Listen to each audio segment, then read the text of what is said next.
Right now, President Obama is attending a meeting at Andrews Air Force Base, hosted by Chairman of the Joint Chiefs of Staff, General Martin Dempsey. I'm Francesca and this story tops your Newsmax Now update. The President and his top military leaders are talking about ISIS today. The Obama administration is hosting defense chiefs from more than 20 countries. The meeting comes as coalition airstrikes continue to target ISIS rebels around Kobani, the Syrian city near the Turkish border, which has been under siege by Islamic State militants. Earlier today, Secretary of State John Kerry met with Russian Foreign Minister Sergei Lavrov. Kerry and Lavrov met in France, where the two agreed to cooperate more closely on global security issues. This despite the fact that Washington and Moscow remain deeply at odds over the crisis in Ukraine. While in France, Kerry addressed the killing of an American citizen in Saudi Arabia today. I can't speak to the motive at this point, except to say to you that there are some questions about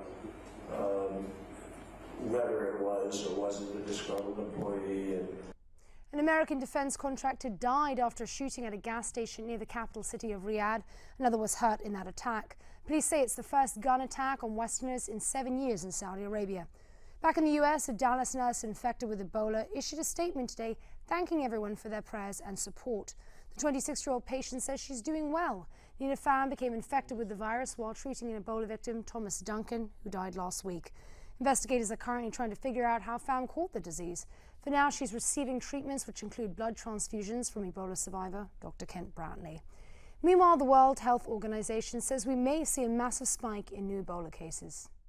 We will go over 9,000 cases this week. This trend, as you can see, the number of reported deaths are 4,447 as of this morning. And in a month, the WHO says West Africa could see as many as 10,000 new cases each week. Dr. Bruce Aylward adds that Ebola is now killing 7 out of every 10 people who contract the disease. Some scary moments yesterday aboard an American Airlines flight out of San Francisco. Take a look at the cabin wall. It started to come apart mid-flight. James Wilson captured that video.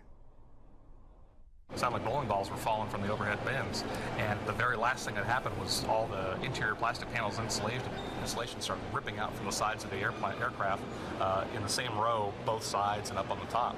So it was terrifying. We didn't know what was going on. The pilot turned around after about an hour into the flight and returned to San Francisco. The airline says the air duct on the plane may have blown yesterday afternoon. No one on board was hurt. That was your latest Newsmax Now update. We'll have another one coming your way in about 30 minutes. And remember, as always, to stay connected at newsmax.com.